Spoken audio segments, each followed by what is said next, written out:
Hey everybody, this is Javi, and you are watching Bedtime Stories with Javi. Hello, and how are you? I do this every Wednesday night, 8 o'clock Eastern Standard Time. And to be honest with you, like I'm extremely excited. Hey to the person who just popped on, how are you? So I'm actually reading a story tonight.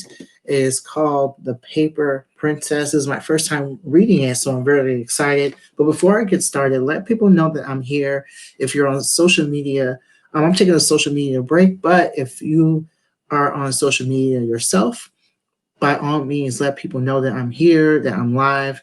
Also, like it would be really awesome if you subscribe to the channel, like this video, um, make some comments or write a comment.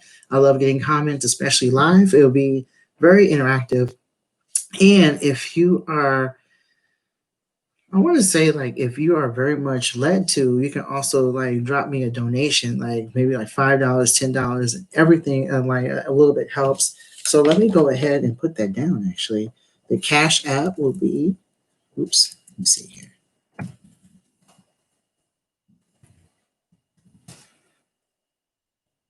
Till I change it.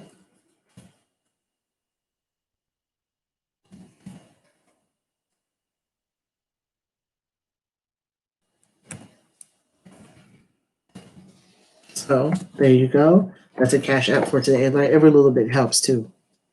So tonight I'm going to be reading The Paper Princess, and this is actually a way for me to, help people, connect with their inner child, and also just a way for us to just get connected.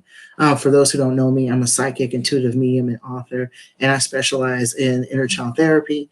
And this is another way for me to, extend those services. So here we go.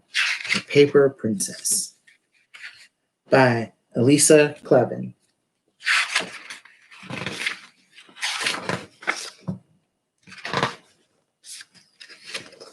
A little girl sat in the sunshine, drawing a princess. The princess's dress was like a forest. Her socks were like starry skies. Her shoes were like watermelons. Her face was so friendly and brave that the little girl loved her.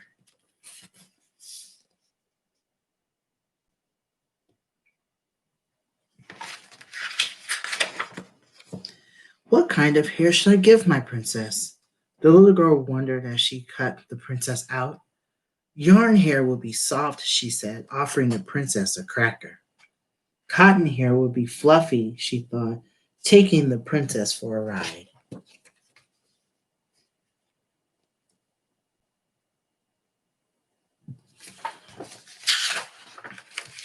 Whoosh!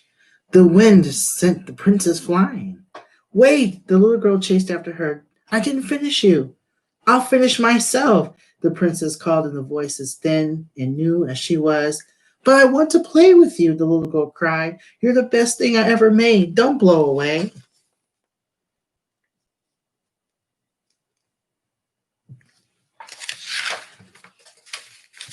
The princess tried to fly back to the girl, but the wind carried her the other way. So she waved goodbye, then somersaulted through the air, over a meadow, over a river. What kind of hair should I give myself? The princess wondered as she tumbled through the sky. Cloud hair is too cold, she thought, trying a little on. Blossom hair smells too sweet, she sneezed. Candy wrapper hair is too crinkly. She threw the paper or the candy wrapper off and sailed on, bald as the man in the moon. This is beautiful. The illustration is beautiful, by the way. Shout out to my friend Sarah for donating this book.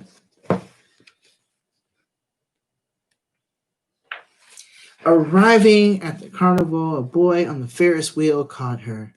Hand in hand, they whirled around. The princess loved the ride, the colored lights, the stars, the jingling music, the warmth of the little boy's hand. Hello up there, the boy's mother called. The boy waved back, dropping the princess, and the wind caught her up again.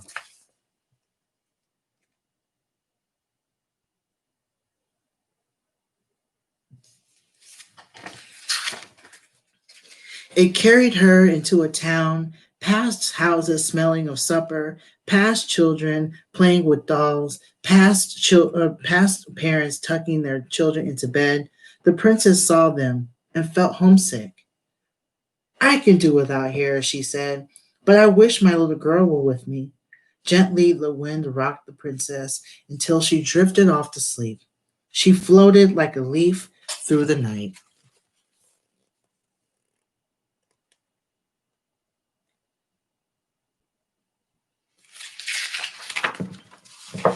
The princess awoke to the sound of a little girl's voice. What a pretty paper doll! Too bad they forgot to give it hair. She didn't forget, the princess wanted to say, but the little girl's thumb was pressed over her mouth. The little girl took a pen out of her pocket, scribbled on the princess's head, and frowned. Ugh, she said, green hair. I thought that was my yellow pen. Now it looks worse. Before the princess could say a word, the girl crumpled her up and threw her into the garbage can.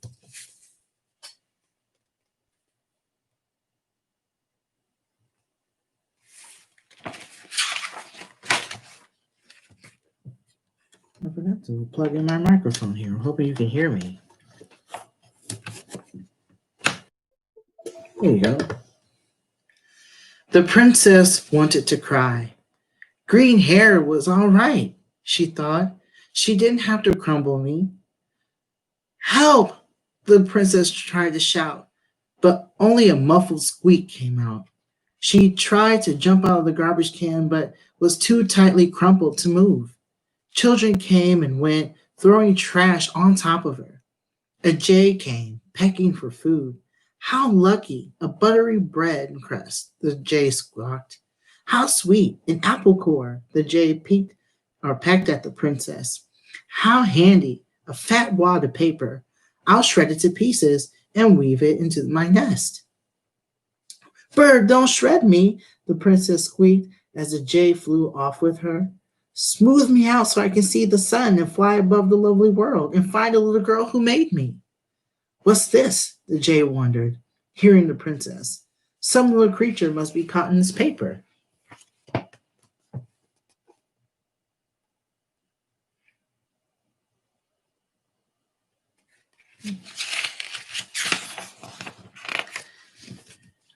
Back at her nest, the jay smoothed out the paper and saw the princess. My gracious, she cried, who are you?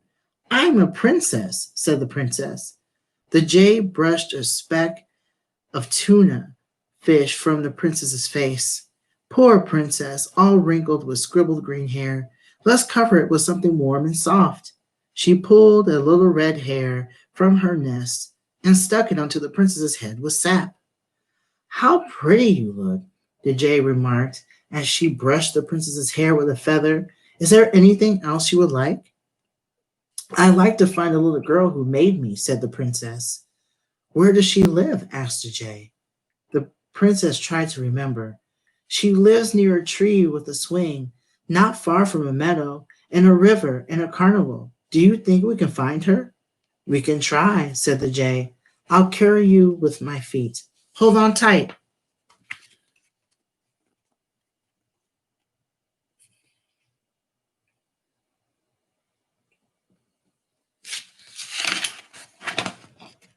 Away they flew, out past the town, over the carnival, over the river. They saw many little girls, but they didn't see the one who made the princess.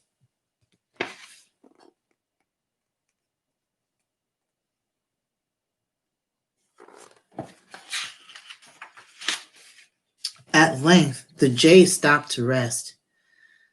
I'm getting tired, she said, and I'd better get back to my nest. Why don't you come home with me? Thanks, said the princess. Thanks for everything you've done, but I'll keep looking for my little girl. Good luck, the jay said softly. She hugged the princess goodbye. We hope we meet I hope we meet again, called the princess as the jay rose into the sky. I hope I find my girl, she thought, as she fluttered down a meadow.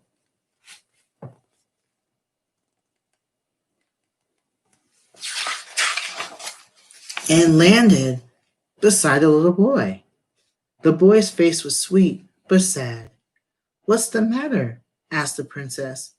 "I drew a picture of the meadow and it blew away," said the boy. "Could you draw another picture like it?" asked the princess.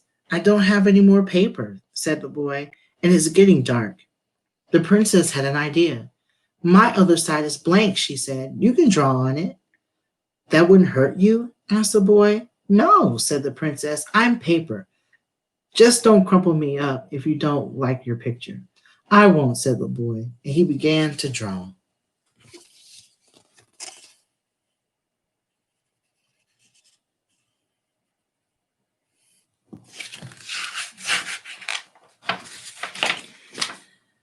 "This picture is for my sister," the boy told the princess. "Today is her birthday." "What's a birthday?" asked the princess. "It's the day you were born," the boy explained. "The day you came into the world." "My birthday was yesterday," the princess said. "A little girl drew me and cut me out. I want to go home to her." "I'll help you find her." "What does she look like?" "She has brown hair and a friendly face," the princess said. "My sister has brown hair," the boy replied, "and she's usually friendly." "She fed me a cracker," the princess added, "and she loves to draw." "My sister loves to draw," the boy as he carried the princess home, "and I think you will love her."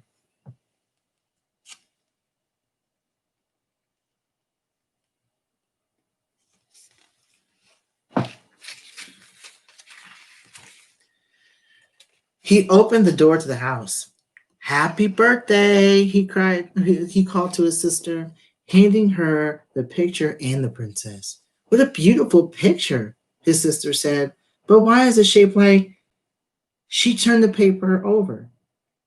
"My princess," she cried. "It's you." She gave the princess a kiss. "It's you," cried the princess, trembling with joy. "Happy birthday." "Where have you been?" asked the little girl. "Where did you find real hair?"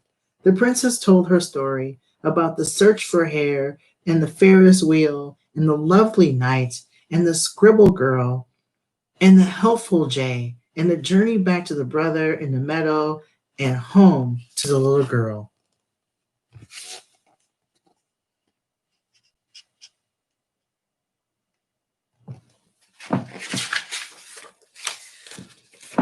While she listened, the little girl made the princess a paper crown and a cozy bed and an elephant to ride and a banjo to play and a brother to play with and a sweater to wear when she went out flying. Here, there, everywhere, and home again.